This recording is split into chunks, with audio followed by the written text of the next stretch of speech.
couldn't even dress right. Tonight, of all nights. Elena.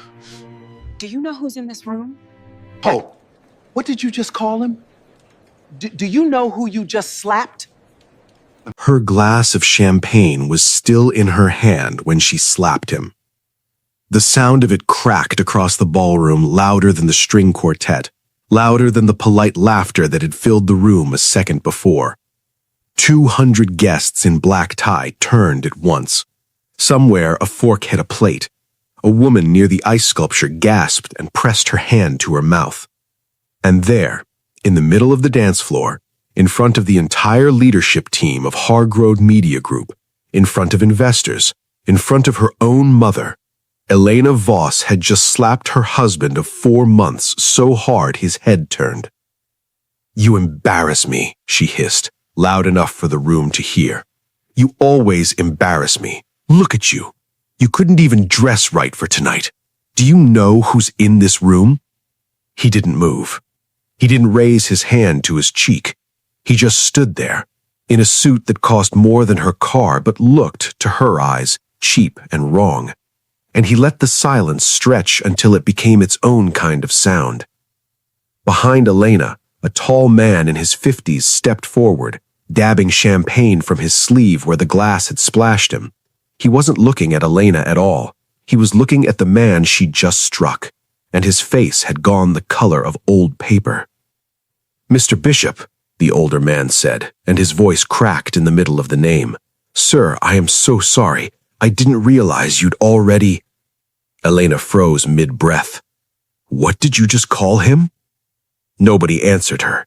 Nobody in that room knew what was really happening. And before this night ended, everything would change forever.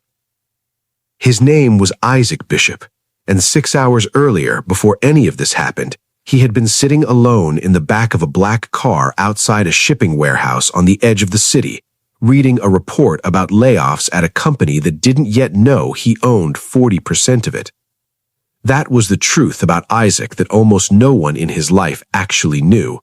Not his neighbors, not the barista who made his coffee every morning in the same faded gray jacket, with the same quiet nod, not even, until 3 minutes ago, his own wife.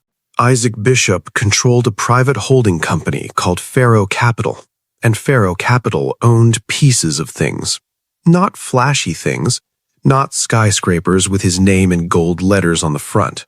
Warehouses, regional trucking fleets, a mid-size media company called Hargrove Media Group, the very company whose annual gala Elena had just humiliated him at. He had built it slowly, from nothing, over 22 years, starting with a single delivery truck he drove himself at 19 years old because his mother's medical bills didn't leave room for college. People who meet a man like that later in life assume the money explains him. It doesn't.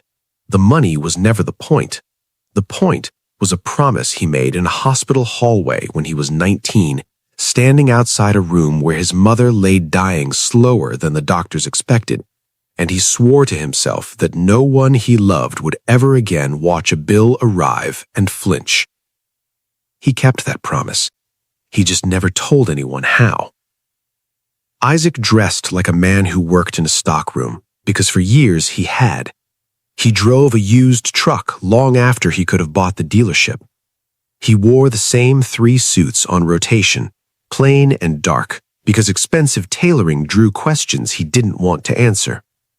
When people looked at him, they saw someone unremarkable, a little quiet, a little awkward at parties, someone who didn't quite fit. Elena had looked at him exactly that way from the very beginning, though she hadn't known, back then, why it stung the way it did. They'd met 8 months earlier at a charity auction his assistant had insisted he attend, one of the only public events he never skipped because it funded pediatric cancer research, and he never said no to that particular cause for reasons that lived in a hospital hallway a long time ago. Elena had been there representing her family's PR firm, sharp and beautiful and utterly certain of her place in the room. She'd mistaken Isaac for one of the catering staff twice before someone corrected her, and even then she hadn't quite believed it. "You own a trucking company?" she'd said, half laughing, when he finally told her what he did for a living. "That's nice." He hadn't corrected her. He never did. Because here was the second truth about Isaac Bishop that nobody knew.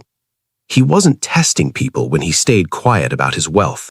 He was protecting something.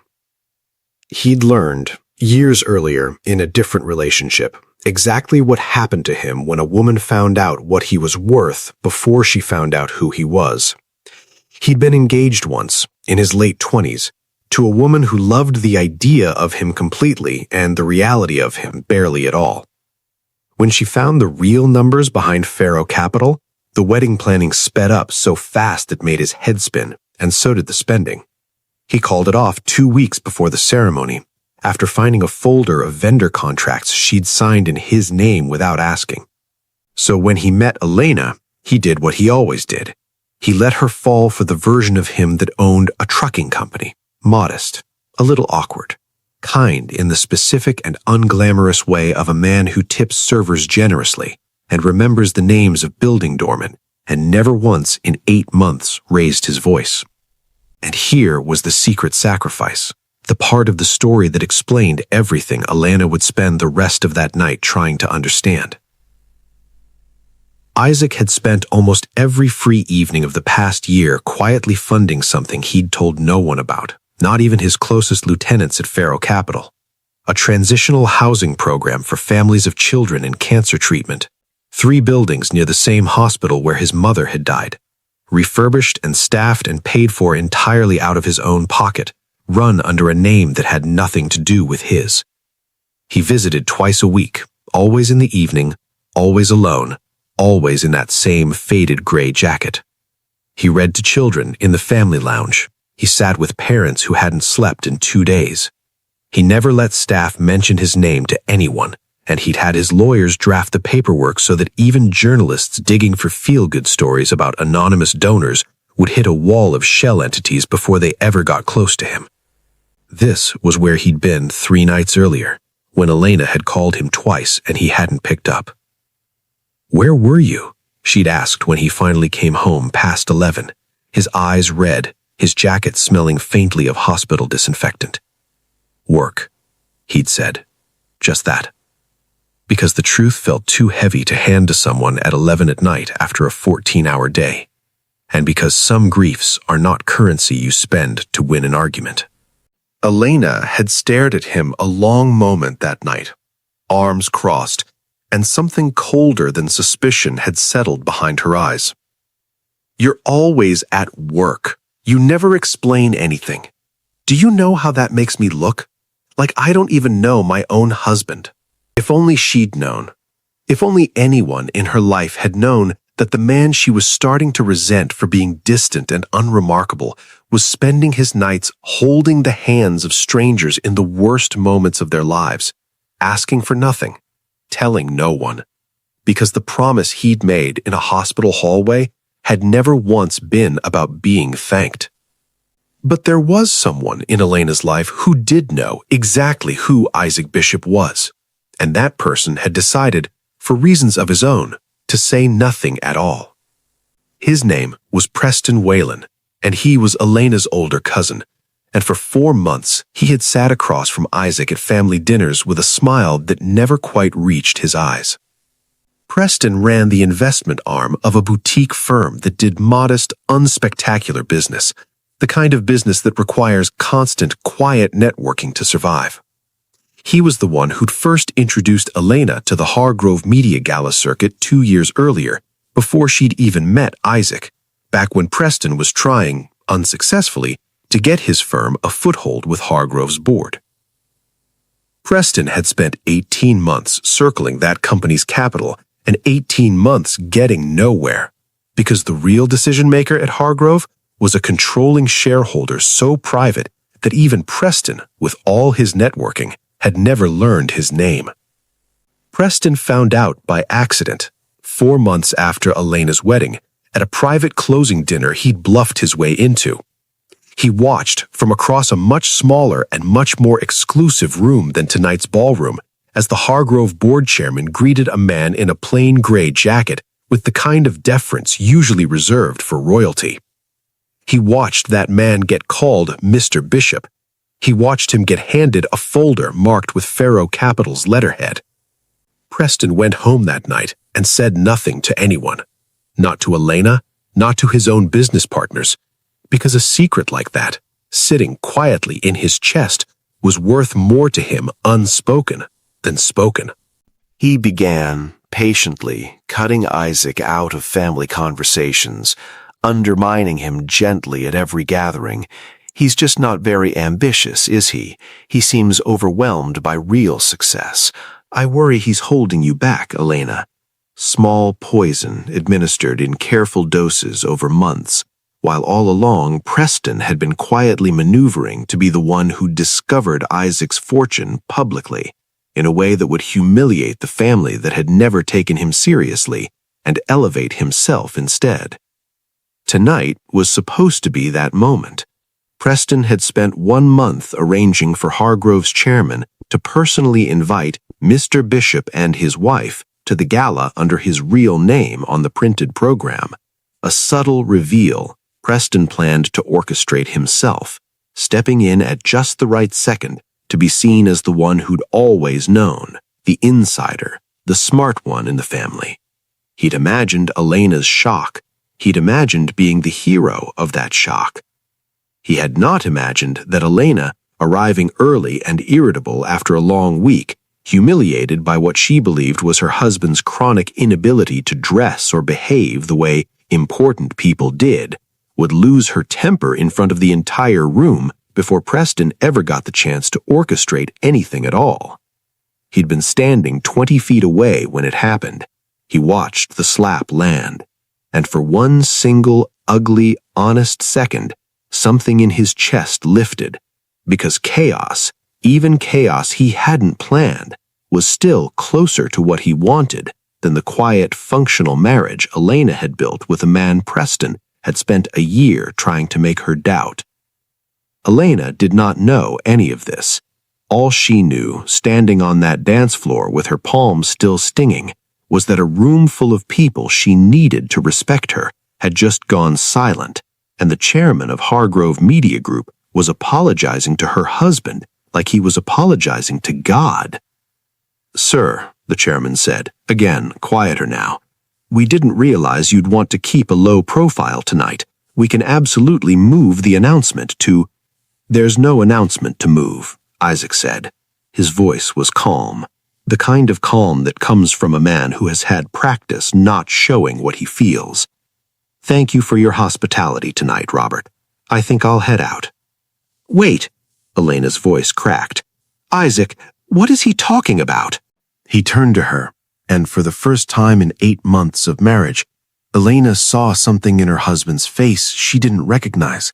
Not anger, not hurt exactly, though there was some of that too buried deep. What she saw more than anything was distance. The particular distance of a man quietly deciding he no longer needs to explain himself to someone. "Ask your cousin," Isaac said. "He's known for months." Quick task. If you are enjoying and believe stories like this deserve to be heard, like and subscribe to this channel. Thank you. Now, back to the story. Every head in the room turned to Preston, whose smile had frozen halfway between charm and horror. The room did not move for what felt to Elena like an unbearably long time. Waiters stood frozen with trays of champagne they no longer felt comfortable serving.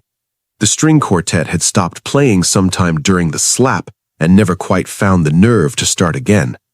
Elena's mother stood near the entrance with both hands pressed over her mouth, and Elena could see, even from a distance, that her mother's eyes were already wet, though whether from shame or fear or something else entirely, Elena couldn't tell.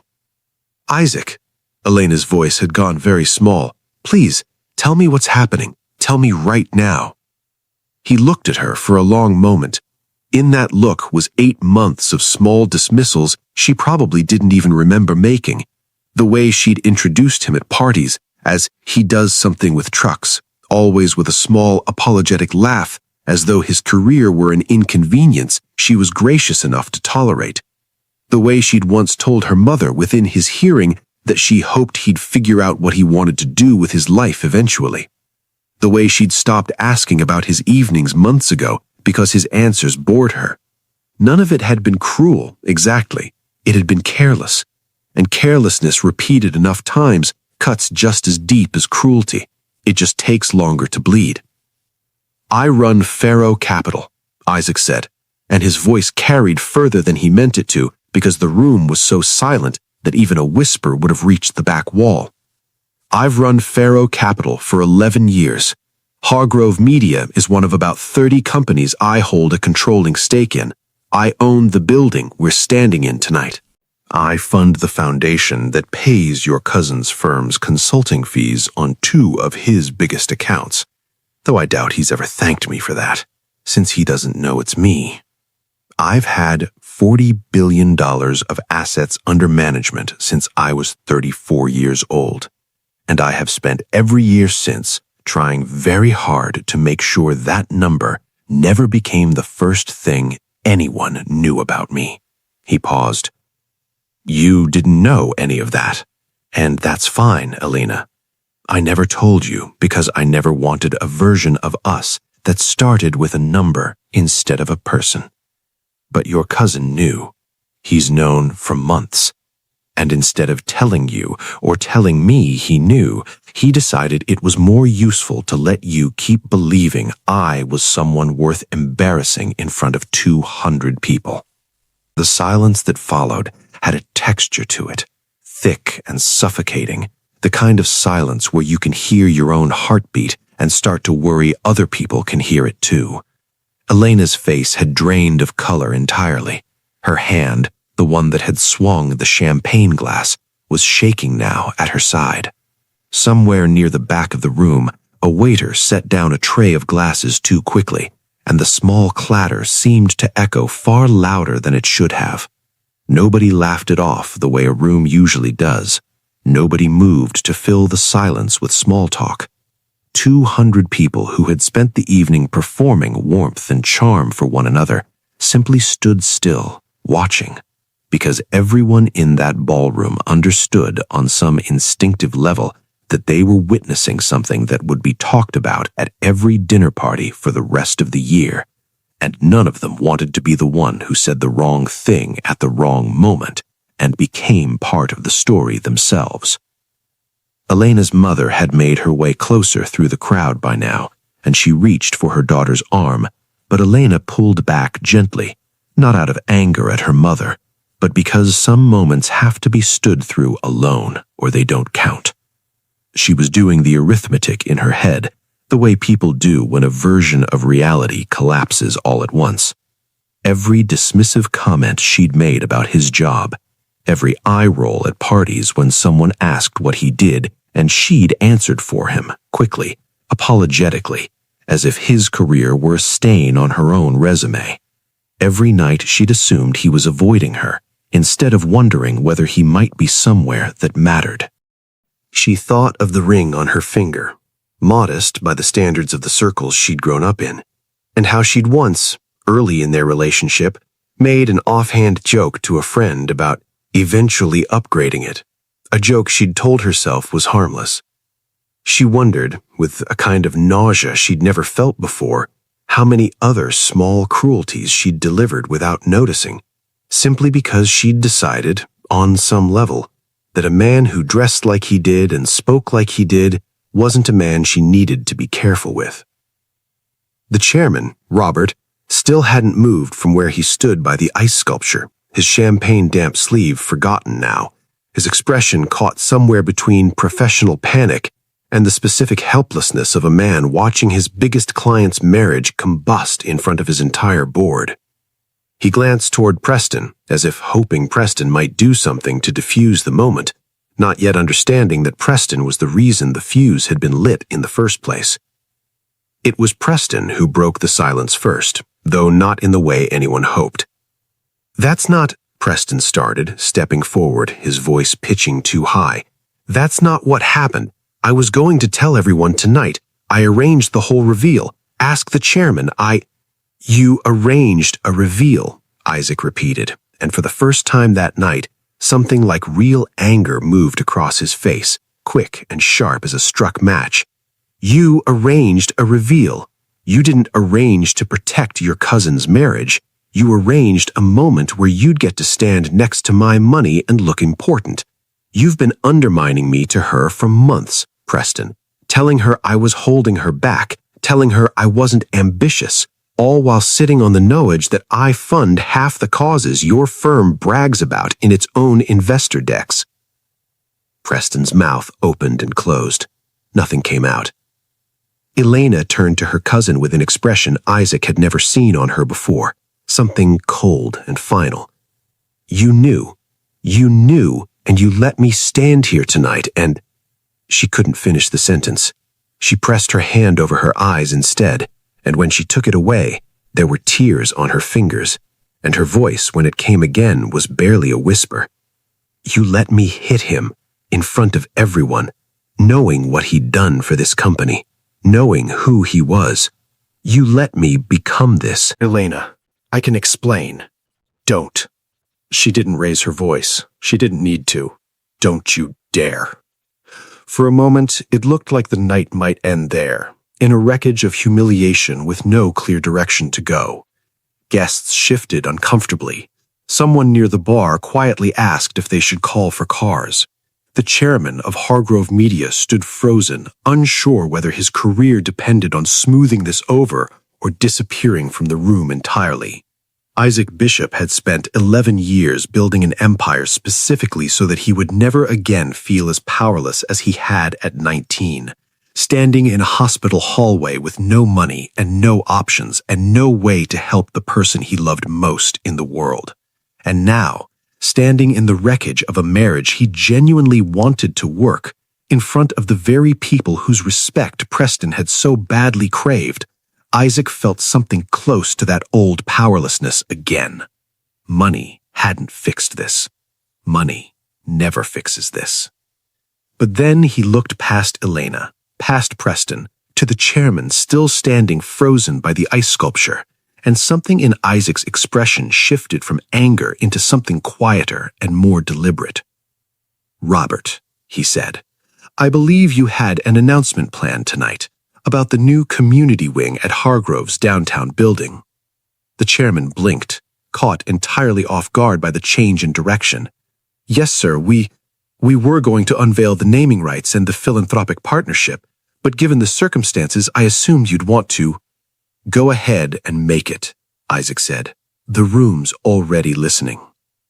There was something almost theatrical in the way Isaac said it, and for the first time all night, the faintest trace of dry humor moved across his face, the kind of humor that comes from a man who has just realized he can either let a room define this moment for him or define it himself. Robert, visibly relieved to have direction again, cleared his throat and addressed the room. Ladies and gentlemen, I'd actually intended to make this announcement under different circumstances tonight, but perhaps it's more fitting now than I realized. For those who don't know, 3 years ago, Hargrove Media Group was 6 weeks from bankruptcy. We were going to lay off 400 people. A private investor stepped in, restructured our debt, and asked for nothing in return except that we never publicize his involvement. That investor is Isaac Bishop. A murmur rippled through the crowd, sharp with disbelief. Tonight, Robert continued, we were going to announce the opening of the Hargrove Family Transition Center, 3 buildings near St. Miriam's Hospital that house families of children in long-term cancer treatment, fully funded, and until 30 seconds ago, entirely anonymous. Mr. Bishop has personally visited that center twice a week for the past year. Most of the staff there don't even know his last name. The room, which moments earlier had been vibrating with scandal, went quiet in an entirely different way now, quiet with something closer to reverence.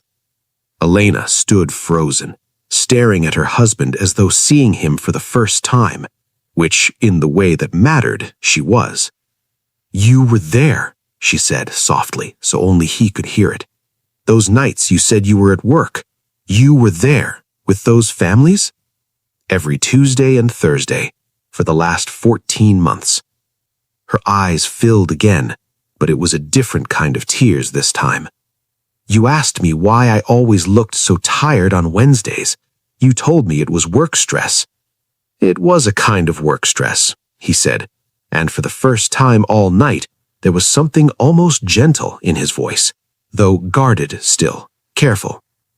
Preston, sensing the room's sympathy shifting entirely away from him, made one last attempt. "This is all very moving," he said, forcing a smile that didn't sit right on his face. "But let's not pretend I did anything wrong here. I didn't lie to anyone.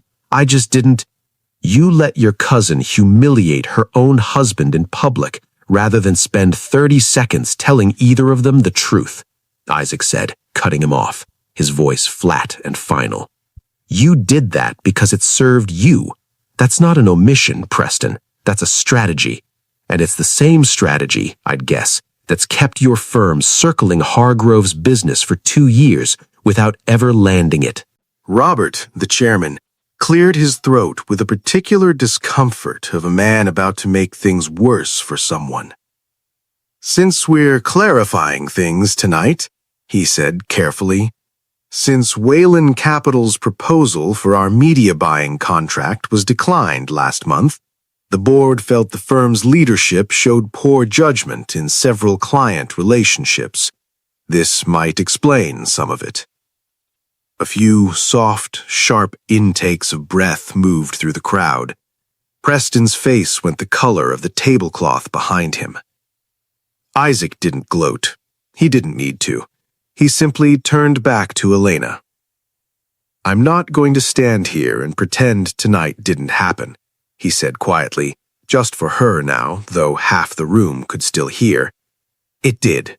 You hit me in front of 200 people because you believed I'd embarrassed you.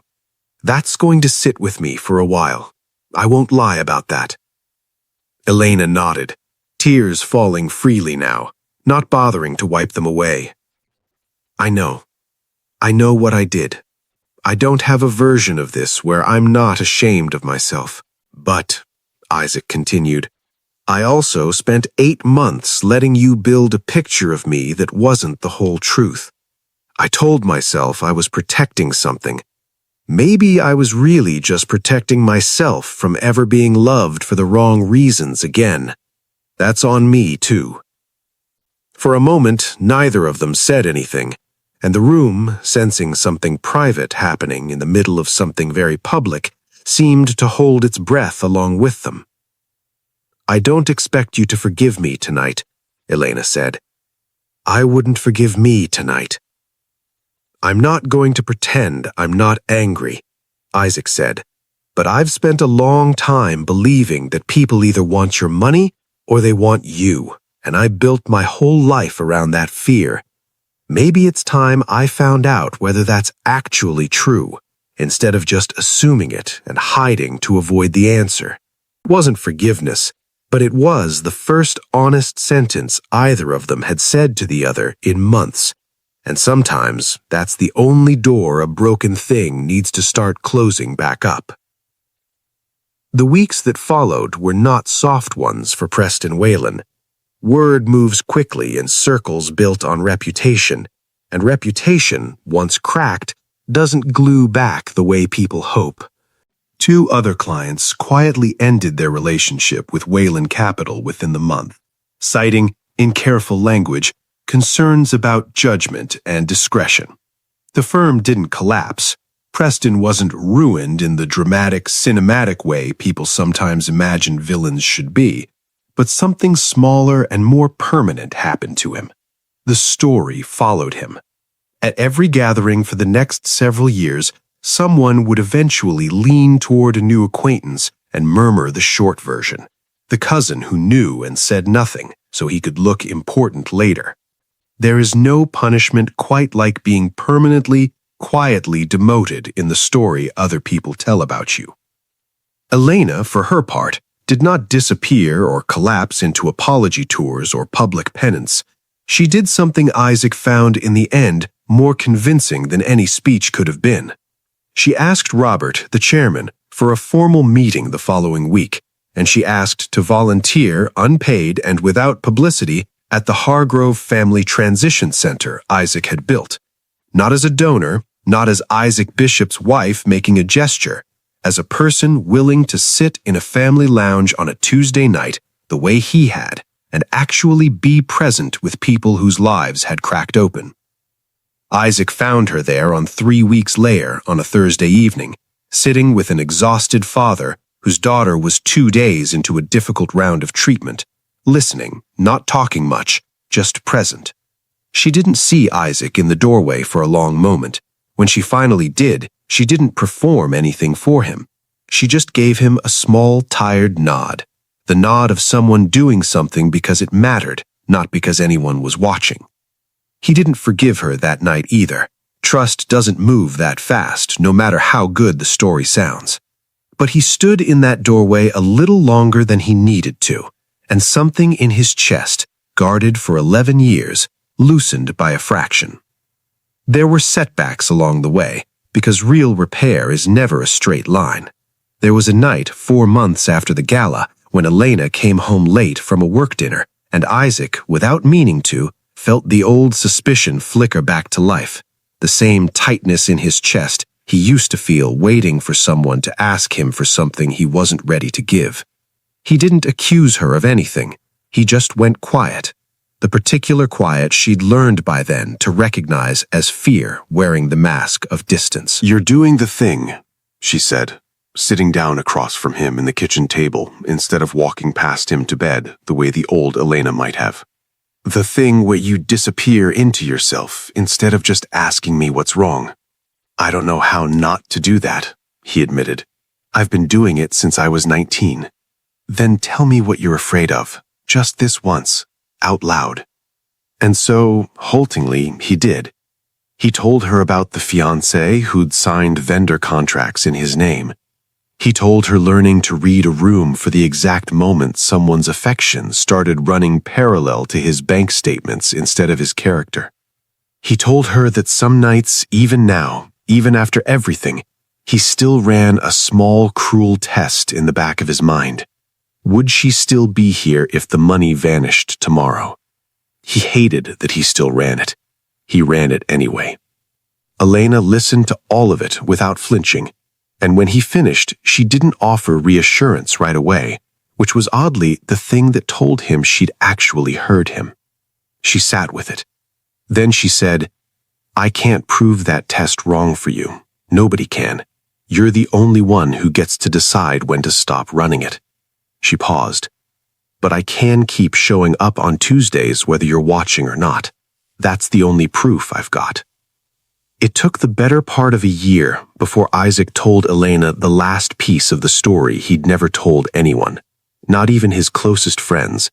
The exact words his mother had said to him in that hospital hallway, 3 days before she died, when she found out how much debt she was leaving behind and apologized to her 19-year-old son for it, as though it were somehow her failure and not simply the cruelty of an unfair system. Don't ever let money decide who loves you, but don't ever let fear of that keep you from finding out either. He'd spent 20 decades taking only the first half of that advice. By the time he finally said all of this out loud to Elena, sitting across from her at their kitchen table on an unremarkable Tuesday night, no cameras, no ballroom, no audience of any kind, she didn't cry and she didn't apologize again. She just reached across the table and took his hand, the same hand that had once startled at a champagne glass swinging towards his face, and held it, and said nothing at all, because by then, they both understood that some kinds of trust are rebuilt in silence, one ordinary evening at a time, not in grand declarations. If there is a single truth in this story worth carrying with you, it's this. The people who deserve you rarely need to be shown your net worth, your title, or your name in gold letters on a building to treat you with basic decency.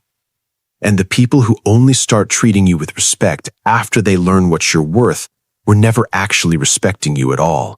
They were respecting the number. Real character reveals itself long before the reveal does. It shows up in how someone treats the version of you that looks unremarkable. It shows up in the quiet Tuesdays nobody claps for. Isaac Bishop learned that the hard way, in a hospital hallway at 19 and in a ballroom in his 40s, and the slap that once echoed across that dance floor eventually became in the story his family would tell for years afterward, not the moment his marriage nearly ended, but the moment it finally, honestly, began. Thanks for watching. This story was made and produced by Acavox, and don't forget to like and subscribe.